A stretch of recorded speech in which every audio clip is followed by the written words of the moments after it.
What if a single drop of blood could expose a billion-dollar lie? In Silicon Valley, Elizabeth Holmes built an empire on deception. How did she fool the world? Picture this: a sleek Silicon Valley office, all glass and ambition, buzzing with the promise of revolution. At its heart, a young woman in a black turtleneck, Elizabeth Holmes, pitches a dream so bold it feels like science fiction. A single drop of blood, she says, tested by a tiny machine, could diagnose diseases and save lives. Investors salivated. The world watched in awe. Theranos, her brainchild, soared to a $9 billion valuation. But here's the kicker: it was all a mirage. A calculated, breathtaking scam orchestrated by a mind so sharp it cut through skepticism like butter. Welcome to the Mastermind Files True Crime, where we unravel the psychology behind the world's slickest schemes. Tonight, we're diving into Elizabeth Holmes and the Theranos scandal, Silicon Valley's darkest con. Holmes wasn't your average fraudster. She didn't stumble into crime. She engineered it. At 19, she dropped out of Stanford, armed with a vision and a voice she'd later pitch low to command rooms. Her idea? A portable device, the Edison, that could run hundreds of blood tests from pinprick. No needles, no labs, no waiting. It was genius, too genius. She sold it with a mix of charisma and calculated vagueness, her piercing blue eyes locking onto investors like a predator sizing up prey. Venture capitalists, tech titans, even former cabinet members threw money at her feet. $700 million in funding, no questions asked. Why? Because she made them believe. This wasn't about brute force or violence. It was psychological warfare. Holmes tapped into the Silicon Valley psyche, disrupt or die. She mirrored Steve Jobs, same turtleneck, same mystique, positioning herself as a visionary. Her strategy? Control the narrative. She dazzled with demos that never quite worked, brushed off doubts with rehearsed poise, and built a cult of loyalty around her. Theranos wasn't just a company. It was a spell she cast over everyone who crossed her path.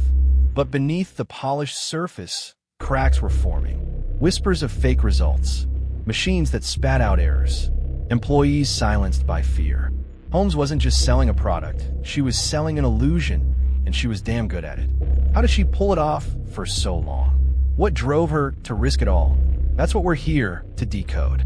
New to the Mastermind Files True Crime, where we don't just tell crime stories, we decode the psychology behind them. Subscribe now, hit the notification bell, like, and drop your thoughts in the comments to join the strategic ride. Tonight's just the beginning.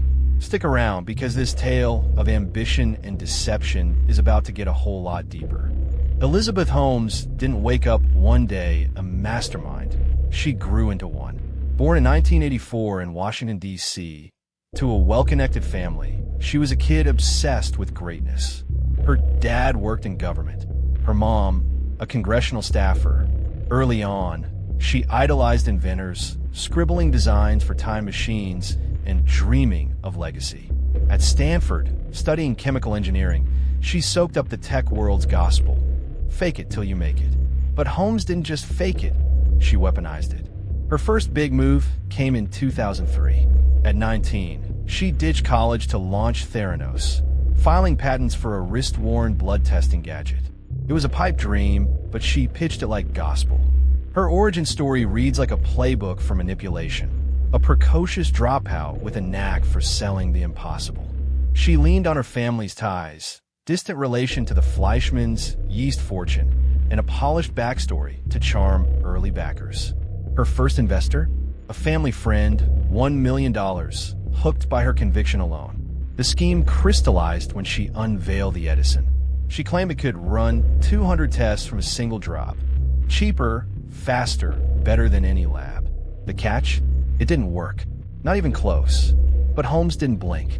She built a fortress of secrecy, hiring top engineers and swearing them to silence. Her psychological edge was flawless timing. She'd deflect tech questions with vague buzzwords, then pivot to her mission of saving lives. Investors ate it up. By 2004, she'd raised $6 million. her deep voice and unblinking stare sealing deal after deal. Picture her in those early days, pacing boardrooms, rehearsing every word, studying her targets. She wasn't just smart, she was strategic. She knew Silicon Valley worshipped the next big thing, and she cast herself as its messiah. Theranos became her stage, and the Edison, her prop. She'd demo it for investors, cherry-picking results, while the real machines hummed uselessly behind closed doors. It was a high-wire act, brilliant, audacious, and teetering on collapse. The stakes were climbing. Walgreens sniffed a partnership. The media crowned her prodigy. But as her empire grew, so did the lies she'd need to juggle. How long could she keep the curtain drawn? We're just getting started. Something bigger's brewing, and Holmes is about to double down. By 2013, Elizabeth Holmes wasn't just a startup founder. She was a phenomenon. Theranos ballooned, striking a deal with Walgreens to roll out her blood-testing revolution in stores nationwide. The pitch? Affordable health for all, powered by the Edison and its successor, the Minilab. She'd expanded the lie, claiming these machines could detect everything from cholesterol to cancer, all from that magical drop of blood. The world bought it. Her net worth hit $4.5 billion on paper. Forbes dubbed her the youngest self-made female billionaire. But the scheme wasn't just growing, it was getting reckless. Holmes leaned harder into her psychological arsenal. She mastered trust. At investor meetings, she'd lock eyes, drop her voice, and weave tales of a dying uncle who'd inspired her mission. Pure fiction, but delivered with Oscar-worthy gravitas. She courted heavyweights like Henry Kissinger and George Shultz, stacking her board with influence, not expertise. It was a smokescreen, authority as armor. When Walgreens execs toured Theranos HQ, she staged demos with rigged machines, results faked by traditional labs. The illusion held because she made doubters feel small, out of touch with her genius. Her strategy was a masterclass in leverage. She exploited the tech world's fear of missing out. FOMO turned cash in a blind faith. Every move was calculated. A whispered promise to a CEO here, a glossy PR blitz there. The atmosphere crackled. Theranos Labs is shrouded in secrecy. Employees signing NDAs under veiled threats. She wasn't building tech. She was building a myth. And it worked, until the numbers didn't add up. Here's a takeaway straight from Holmes' playbook. Authority sells. In business, relationships, even personal growth, projecting confidence, earned or not, can shift power your way. Ever notice how a firm handshake or a steady gaze sways a room? That's her trick weaponized. But the cracks were widening. A whistleblower tipped off a journalist. Test results started failing scrutiny. Holmes balanced on a razor's edge, her empire teetering as the truth clawed closer.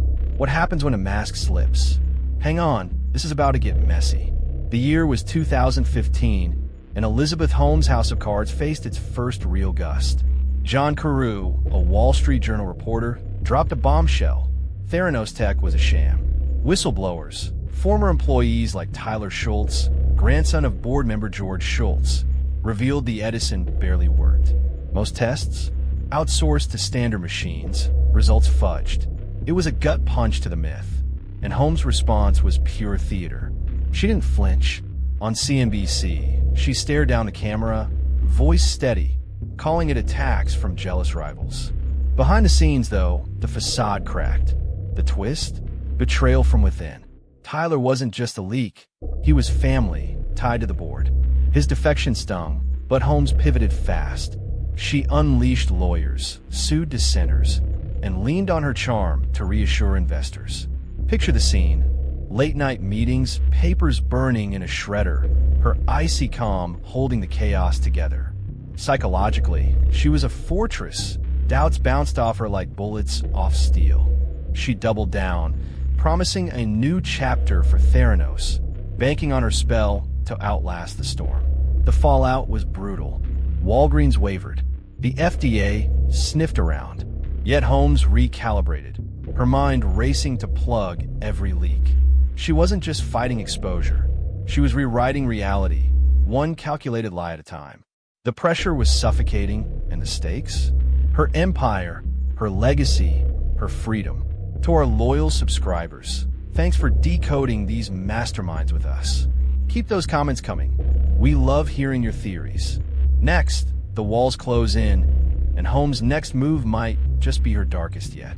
The betrayal cut deep, but Elizabeth Holmes didn't buckle. She escalated. By 2016, the FDA and CMS, Centers for Medicare and Medicaid Services, were circling probes uncovering a chilling truth. Theranos tests weren't just flawed, they were dangerous. Patients got false positives for cancer, wrong drug doses, life-altering errors. This was the third plot point, a miscalculation so big it couldn't be spun. Holmes had overreached, and the human cost was piling up. Her countermeasures were desperate, but brilliant. She shut down labs, blamed rogue employees, and rolled out a sleek new mini-lab prototype to dazzle doubters. Picture her at a conference, spotlight glaring, pitching salvation while regulators closed in. Mentally, she was fraying. Insiders saw her pace, mutter, obsess over details, but outwardly, ice.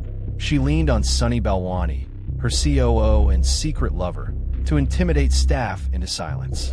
It was a psychological tightrope. Outsmart the feds, charm the press, keep the cash flowing. Here's a lesson from her chaos. Influence is power, but only if you read the room. Holmes swayed millions by mirroring their hopes, health, innovation, but lost the plot when stakes outran her control. In life, negotiation's the same. Know your leverage, or it flips on you. The stakes skyrocketed. Lawsuits mounted. Investors smelled blood. Holmes was cornered, her empire crumbling. Yet she had one last card to play. What was it? The answer's coming, and it's a doozy. By 2018, Elizabeth Holmes' empire didn't just crumble, it imploded. The SEC charged her with massive fraud, alleging she misled investors out of $700 million. Theranos dissolved, its tech exposed as junk. The climax wasn't triumph. It was a slow, spectacular unraveling. But the final insight into her psyche? Chilling. At her peak, Holmes reportedly told aides, "They don't understand. I'm building something bigger than they can see." Even as the walls closed in, she believed her own myth, a fatal oversight cloaked as vision. Her strategy had been adaptability, dodge, pivot, mesmerize. She danced through years of scrutiny with a magician's grace, until she couldn't.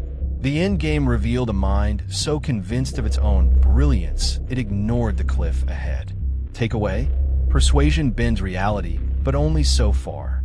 In business or life, reading limits, yours and others, can outmaneuver any challenge. Holmes didn't, and it cost her everything. In 2022, she faced trial. Prosecutors painted her as a cold-blooded liar. Her defense claimed she'd been naive, manipulated by Balwani. The jury convicted her on 4 counts. Up to 20 years loomed. As she awaited sentencing, one question lingered. Was she a genius undone by hubris, or a fraud from day one? What do you think? Where does ambition cross into deception? Elizabeth Holmes' fall didn't just bury Theranos. It left a scar on Silicon Valley.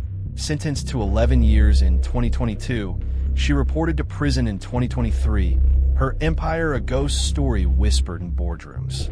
The legacy? A cautionary tale of unchecked ambition and the seductive pull of a well-spun lie. She'd reshaped how we see power, proof that influence, wielded with precision, can topple empires or build them. Yet the enigma endures. Did she ever believe the tech could work, or was it all a game? Psychologically, Holmes was a paradox. She mirrored icons like Jobs, mastered trust like a con artist, and crumbled under a delusion she couldn't outrun. Her rise rewrote startup hype, billions chased a mirage, while her fall tightened scrutiny on tech's disruptors. Theranos wasn't just a scam. It was a mind game that exposed how far charisma can stretch before it snaps. The impact lingers. Investors now dig deeper. Whistleblowers are louder. And somewhere, in a Texas prison, Holmes serves time.